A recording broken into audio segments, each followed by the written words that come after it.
हरे कृष्णा, ओम नमो नारायण, नमस्कार, हर हर Mahadev. The Agastya films channel पे आप सुन रहे हैं शिव महापुराण भाषा का सतरुद्र संहिता। 19वां अध्याय श्री शिव जी का दुर्वासा अवतार। नंदीश्वर जी बोले कि हे सनत कुमार जी, अब आप भगवान शंभु के दुर्वासा अवतार की कथा सुनिए। एक समय ब्रह्मा जी के पुत्र अत्रि अपनी स्त्री अनुसुईया को साथ लेकर ब्रह्मा जी के आदेश से पुत्र की प्राप्ति के लिए ऋक्षकुल नामक पर्वत पर तप करने को चल दिए। उन्होंने निर्विंध्या नदी के तट पर विशाल तप आरंभ कर दिया। अत्रि के तप का उद्देश्य पुत्र प्राप्ति था। जब महर्षि अत्रि को तप करते हुए अधिक समय व्यतीत हो गया, तब उनके सिर से तीक्ष्ण अग्नि की ज्वाला प्रकट हुई। उस ज्वाला से समस्त लोक भस्म होने लगे। यह देखकर इंद्रादिक देव और मुनि अग्नि ज्वाला से संतप्त हो ब्रह्मा जी के निकट पहुँचे। उन्होंने विधि को प्रणाम किया और स्तुति की। फिर उन्होंने अपनी दुखमयी कथा कही। तत्काल बिरंची देवों और मुनियों के साथ विष्णु लोक पहुँचे। उन सब से शिष्टाचार के साथ भगवान हरि ने अपनी मानसिक वेदना कही। उसी समय विष्णु भी ब्रह्मादिक देव और मुनियों को अपने साथ लेकर भगवान रुद्र के समीप गए। वहां पर भी विष्णु ब्रह्मा आदि समस्त देव मुनियों से महाप्रभु की स्तुति की। तत्पश्चात विष्णु ने स्वयं अत्रि महर्षि की तप की ज्वाला से दग्ध और दुखी देव एवं मुनियों की दयनीय दशा का वर्णन किया। अस्तु ब्रह्मा, विष्णु और महेश, इन तीनों ने परस्पर मंत्रणा की।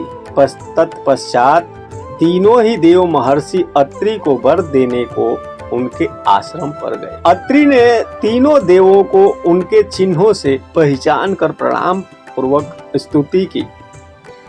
ब्रह्मा जी के पुत्र अत्रि तीनों प्रधान देवों को देखकर विस्मित हुए और कुछ विचार कर बोले कि हे विधे, हे हरे, हे शंभो, आप तीनों ही त्रिलोकी के पूज्य प्रभु और जगत के निर्माण, रक्षा और संहार के हेतु हैं। मैंने तो पुत्र की प्राप्ति के लिए केवल एक ही ईश्वर का ध्यान किया था, जो अपनी भार्या के साथ साथ जगत का ईश्वर प्रसिद्ध। आप तीनों किस लिए आए हैं? आप मेरे संदेह को दूर करके मुझे इच्छित वर दीजिए। तीनों देवों ने महर्षि अत्रि से कहा कि हे मुनिवर, आपने जैसा संकल्प किया है उसी के अनुसार आपको वर प्रदान किया जाएगा। देखो, हम तीनों ही संसार के स्वामी, समान शासन वाले और उत्तम वर देने वाले हैं। अतः हमारे तीनों के अंश से तुम्हारे यहाँ जगत प्रसिद्ध और माता पिता के यश बढ़ाने वाले 3 पुत्र होंगे। ऐसा कहकर तीनों देव अपने अपने स्थानों को चले गए। मुनि भी वर पाकर अनुसुईया के साथ साथ अपने आश्रम पर आ गए। कुछ दिन पश्चात ब्रह्मा, विष्णु और शिव अनुसुईया के यहाँ पुत्र रूप से अवतीर्ण हुए। ब्रह्मा जी के अंश से अत्रि की पत्नी से चंद्रदेव प्रकट हुए। विष्णु के अंश से मुनि पत्नी की कुशी से दत्त उत्पन्न हुए। उन्होंने संन्यास का मार्ग अधिक विस्तृत किया और तत्पश्चात शिव जी के अंश से अनुसुईया के उदर से धर्म के प्रचारक दुर्वासा महर्षि प्रकट हुए। उन्होंने अनेक राजा महाराजाओं के धर्म की परीक्षा ली। पुराने समय में राजा अम्बरीश सूर्य वंश में उत्पन्न हुए थे। उनका शासन 7 द्वीप पर था। वह नियम से एकादशी का व्रत किया करते और द्वादशी के दिन यथा समय पारण किया करते थे। एक दिन महर्षि दुर्वासा शिष्यों के साथ राजा के व्रत की परीक्षा करने आए। राजा अम्बरीश पारण में अल्प द्वादशी समझकर भोजन करने का विचार कर रहे थे। उसी समय दुर्वासा शिष्यों के साथ साथ राजा के सन्मुख उपस्थित हो गए। राजा ने उनको भोजन के लिए निमंत्रण दे दिया। वह मुनि शिष्यों के साथ स्नान करने चले गए। वहां दुर्वासा जी ने राजा के व्रत परीक्षा के लिए अत्यंत विलंब कर दिया। उधर राजा जो ही पारण पर बैठने वाले थे, तत्क्षण वहां दुर्वासा जी आए और राजा को पारण पर तत्पर देख क्रोध करने लगे। वे रुष्ट होकर राजा से कठोर वचन कहने लगे, तुमने मुझे निमंत्रण देकर बिना भोजन कराए जल क्यों पी लिया? मैं तुम्हें इस दुष्कृत्य के लिए दंड दूंगा। ऐसा कहकर उन्होंने राजा को क्रोधित होकर अपने श्राप से भस्म कर देना चाहा। उसी समय राजा में स्थित सुदर्शन चक्र राजा की रक्षा के लिए प्रकट हो गया। शिव की माया ने सुदर्शन को मोहित कर रखा था, अतः शिव के महत्व को उसने नहीं जाना और वह कुपित होकर दुर्वासा को जलाने चला। तभी आकाशवाणी हुई, हे सुदर्शन, तू किस पर आक्रमण करता है? ये दुर्वासा साक्षात शिव का ही स्वरूप हैं, जिन्होंने स्वयं तुमको एक दिन विष्णु को अर्पित किया था। आज तुम उन पर ही आक्रमण करते हो। आकाशवाणी सुनकर सुदर्शन शांत हो गया। राजा ने भी दुर्वासा को भगवान शिव का अवतार समझकर प्रणाम किया। अंततो गत्वा शिवा अवतार दुर्वासा राजा से अत्यंत प्रसन्न हुए तथा उसके यहाँ इच्छित भोजन करके तृप्त हुए। इसी प्रकार एक बार महर्षि दुर्वासा ने श्री रामचंद्र जी की परीक्षा ली। एक समय साक्षात काल स्वरूप दुर्वासा जी और रामचंद्र जी के मध्य संवाद चल रहा था।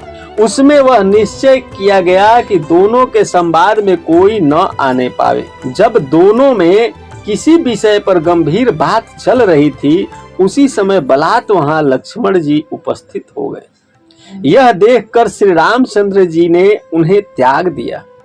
इसी प्रकार महर्षि दुर्वासा ने भगवान श्री कृष्ण की भी परीक्षा ली थी। जब भगवान विष्णु ने श्री कृष्ण अवतार लिया, तब वे अत्यंत गौ तथा ब्राह्मण भक्त थे। एक बार वे अपनी भार्या रुक्मिणी के साथ रथ में जा रहे थे। उसी समय दुर्वासा मुनि वहां प्रकट हो गए और श्री कृष्ण से बोले, हे कृष्ण, मैं जानता हूँ कि आप ब्राह्मण भक्त हैं, अतः मैं आपको और रुक्मिणी को इस रथ में जोत कर रथ का संचालन करना चाहता हूँ। तब श्री कृष्ण और रुक्मिणी रथ में जुत कर रथ चलाने लगे। सारथी का काम दुर्वासा ने किया। तत्पश्चात दुर्वासा ने प्रसन्न होकर कृष्ण को वज्र समान शरीर वाला होने का वरदान दिया। एक बार मुनि दुर्वासा निर्वस्त्र होकर जल में स्नान कर रहे थे। उसी समय द्रौपदी वहां होकर जा रही थी। मुनि को नग्न देखकर उन्होंने अपनी साड़ी का वस्त्र फाड़कर मुनि को दे दिया। दुर्वासा ने उस वस्त्र से अपने गुप्तांग को आवरणित कर लिया और प्रसन्न होकर द्रौपदी को वस्त्र के एक टुकड़े के बदले वस्त्र के बढ़ने का वर दिया। जिस वरदान के फल स्वरूप पांडवों के जुए में हार जाने पर द्रौपदी के चीर हरण के समय उसका वस्त्र बढ़ता ही चला गया था। इस प्रकार दुर्वासा ने अनेक अद्भुत चरित्र किए, जिसे सुनकर मनुष्य धन तथा आयु पाकर अपने मनोरथ को पूर्ण करता है तथा अंत में सद्गति प्राप्त होती है।